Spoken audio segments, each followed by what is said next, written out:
Hello and good morning. I welcome you to the morning meeting today on Wednesday. Wednesday, the 4th of April 2018. This is Jens Klatt speaking, and I'm exclusively presenting this format to you here for JFD Brokers as their global head of research and education. So yeah, everything looked fine yesterday, especially for the DAX, after the DAX made it back above 12,000 points, and it looked really promising, in fact, that at least we get to see some further bullish action today, since the untrue gap with which the DAX opened yesterday. So remember that we opened around 12,000 points, saw some further pressure here, and then at least made it back above 12,000, but nevertheless not to the closing price of the day before, which is in fact, here to be found at this level. That was last Thursday, around 12,130 points. But in fact, the DAX didn't make it back to this level, but yeah, sold off sharply today, and that was mainly due to the fact that the Chinese countered the tariffs from the US here, from the White House, and it was it was said in the morning around it was around 7 a.m. GMT, I think. It was around 9 a.m. German time, as you can see here. So we saw some pressure right from the start, and then the market accelerated quite aggressively on the downside. And it was because it was said that China will levy 25% reciprocal tariffs on 106 US products, including soybeans, automobiles, and chemicals. And that was, kind of a shock. Well, it was really a shock. I mean, somehow we could have expected such a reaction from the Chinese, to be honest. And so with this said, the DAX not only dropped, but it dropped below an at least short-term relevant, technically relevant level. I consider it to be technically relevant. Can be found around 11,900 points. So in fact, in the morning, when I published the a German research piece here on the DAX on the JFD research website, I was wondering, well, it was significantly before 9 a.m. German time, so 7 a.m. GMT. It was half an hour before that, not significantly, but still. And I was like, 11,900. We were trading around here, this level, around 12,000 points. That was more than 100 points. Is it really such a good level to bring up here? Since it somehow looks that really. It's a long way to go since we reached this level somehow. It made the impression to me. So in fact, I was really surprised by this move here, to be honest. And then this news came along the ticker here with the tariffs from the Chinese government. And with this said, things are not looking that promising anymore, because now the question is, will Donald Trump react to this probably today already? What do I mean by that? Well, it's not. I think there will be a reaction to some extent, and I don't think it will be. Let's put this in quotation marks, but nice reaction. And what we can clearly see is, even though so far it doesn't look scary what happened here in the morning with this push on the downside, nevertheless, I think there's a good chance that if Trump now goes a full attack at the Chinese, there's a realistic chance that there will be another push towards the current yearly lows around 11,700 points. And with this said, there's then, if we break below that level, further room on the downside, which could easily push us as low as 11,450 points here, minimum. And by the way, it's not only that the DAX is probably about to see such a test, but also, for example, the Dow Jones, who is still trading at its 200 simple moving average. So this is the blue line here. And so we attacked this level already on Monday, made it back above that level. That was mainly due to the fact that the tech sector came under pressure. And as I said yesterday, sometimes we find stronger support here, and then the quite in fact, a quite aggressive bounce occurred yesterday. So the market opened at around 23,600, 650 points and pushed then back above 24,000 points. So that was quite solid, in fact, but no sold off, and not just sold off, but gave back all those gains in the pre-market phase here of the US equity markets.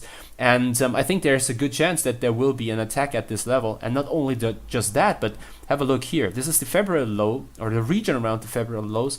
If we break below that level, it could be that the market sees some further pressure building, and the driver here, the catalyst for further losses, could be Donald Trump then, with more aggressive tariffs he's planning, respectively White House is planning or something.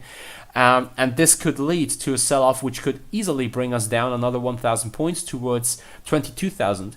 And if such pressure builds in the US equity markets, well, then also the DAX has some further room to go on the downside.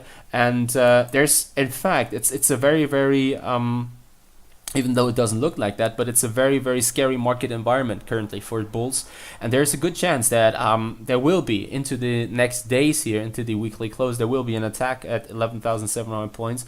And with a break, further room is given then down towards 11,450 points minimum. So from this price action currently, the overall advantage clearly switches to the short side. So what I'd like to add here is, yesterday, for example, things played out really well from a research perspective for me, because what I said after the market saw some losses here in the first minutes of trading, I said that I'm somehow not really convinced that this is a significant move here, but I think that there's a better chance that we'll get to see a corrective move. And it only took an hour or so that the DAX pushed back towards its daily highs, and then not only that, but closed here in this region, even though the overall price action was really choppy, very, very unattractive to trade. But nevertheless, yesterday price action in the DAX showed some, here especially, showed some first signs that probably it's not the real deal, and that there's a good chance that we'll make it back towards and above 12,000 points. Today it's completely different, so I don't want to be long here at all. Even if we now make it probably back above 11,900 points, I definitely watch for short engagements, probably not in the current region, but if the market pushes back towards the lows from yesterday and towards here the 50 exponential moving average on a 5-minute time frame, around 11,900 to 930 points, I consider this region to be an attractive potential short trigger against which short engagement could be taken, and then aiming for further losses in the upcoming days. Probably I migrate this trade also to the next time frame and look for a further push here on the downside, which could then bring us towards 11,700 and even below that level. So that's completely different from what I've seen yesterday here based on these developments. And now many will eye what the US president, in this case Donald Trump, has to say then in the afternoon here. Interesting enough, currency markets don't see any big volatility at all. So all in all, we'll have a look here at the daily. It's still a consolidation here, which we get to see so far on a elevated level between 122, 2150, 22 on the downside, and 125, 2550 on the upside. I'm not sure in which direction, if there will be a reaction at all, in which direction we'll get to see an impulse here. Currently, we are definitely still in a bullish mode. If we zoom out of the chart, you can see higher highs and higher lows. Nevertheless, it's a bullish consolidation, we have to say, since the overall advantage here today should be probably seen. Cannot be found. It's neutral. It's a neutral picture we get to see here. And so the question is now, in which direction will the US dollar react in general, especially probably if it's not only tariffs, which China will consider here, but probably also on top of that, in which direction they probably go with their bond purchases here of US bonds. So this could build some pressure on the US dollar, even though if they step back from buying US bonds here, and here in this case yields shooting up, This could weigh on equities, yes, but nevertheless, it does not necessarily mean that the US dollar then will be seen as an attractive haven here and see some aggressive bids here. But probably this is something which will lead to capital outflows of the US. Because with rising yields and especially with a flattening US curve, we remember that yesterday the 2-year, 10-year yield curve flattened to below 50 basis points. That's something which is probably hinting towards a US recession, and if yields rise too aggressively, too fast, this could lead to capital outflows of the US, and this could also lead to some losses in the US dollar. It could also be the other side. So in fact, it's a coin flip in my opinion. I don't really see in which direction the US dollar will react. We also know about the correlation between the dollar LIBOR and OIS spread here, which is has shot significantly and aggressively higher, and usually the US dollar index the US dollar index here and this dollar LIBOR OIS spread are positively correlated to each other. It means usually if the OIS LIBOR OIS spread is going north and the US dollar hasn't taken off yet, it's not said that it will probably rather sooner or later take off. And that said, again, it's very difficult to say in which direction the breakout will occur. Somehow it looks a little as if the US dollar is bottoming out here. So there's a chance that probably for whatever reason, I'm currently not seeing the driver, and I don't even think that the upcoming economic data today, IDP employment situation, but also US ISM, non-manufacturing, but also the NFPs on Friday then. That I'm not really sure whether they will really drive or can move the US dollar. But what I could definitely imagine is that probably there will be an attempt here to break out of this downward channel, and that probably the US dollar can make it back above 90.70, 91, with then further room on the upside, which could push us higher. If such a development happens here, well, this is then definitely a good reason to believe that the Euro USD will more likely start an attempt on the downside and push towards 122 and probably even below that level. It's also that here in pound sterling US dollar, probably here this current formation, even though it doesn't look that promising, it's a 4-hour chart, that this formation here, which we get to see, is a bear flag on a 4-hour chart, and which could result in pound sterling setting off to the US dollar then below 140 again, so that we are probably making it here on the downside again and push below 140 probably towards 139.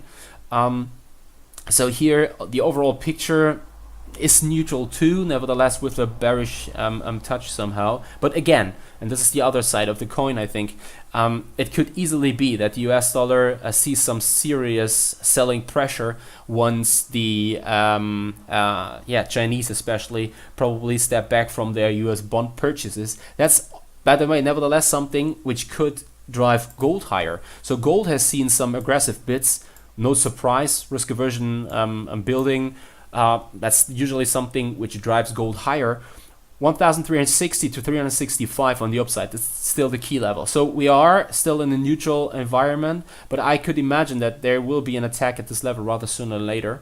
And yeah, if this really happens, then watch out, because it's a very, very significant level, 360, 365. If we push above that level, we get to see a bullish breakout out of a wedge which is forming over years. So unfortunately, I don't have enough data available here. But if you have a monthly chart, a weekly chart, whatever, I'd probably take the weekly chart.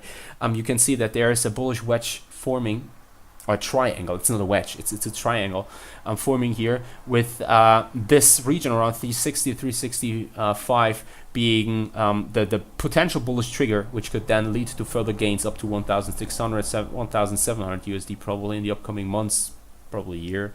But that's definitely worth watching this level. And in fact, that's it. So nothing more to add. Probably you're missing the dollar Japanese yen. In fact, dollar Japanese yen has not seen such huge volatility so far. Nevertheless, we can clearly see that the Japanese yen is performing well, at least today. That's completely different from what we've seen yesterday. That was also one of the reasons why I was a little skeptical, for example, in the DAX, if this push here on the downside is a sustainable move. Today, the push on the downside goes hand in hand with Japanese yen strength, which means that potential market participants here are unwinding. That was the word I was looking for. That they are unwinding carry trades, which is a sign of that there's potentially some risk aversion forming. So far, the overall mode is still neutral. Nevertheless, if risk aversion is really building, then chances are high that there will be a quite aggressive push then on the downside here to dollar yen, and that we could easily and significantly fall back below 106 and probably even lower than that. But currently, everything here from this perspective is still calm. Nevertheless, it could change. Watch out for the US President Donald Trump twittering whatever in the afternoon here around these measures from the Chinese government, and probably react again to those to this reaction from the Chinese on the tariffs imposed by the US government. And that's it from mine. Happy trading. Watch your stops. Talk to you again tomorrow, 9:30 a.m. GMT. I'll definitely look forward to it. Talk to you then. Take care. See you, and bye-bye.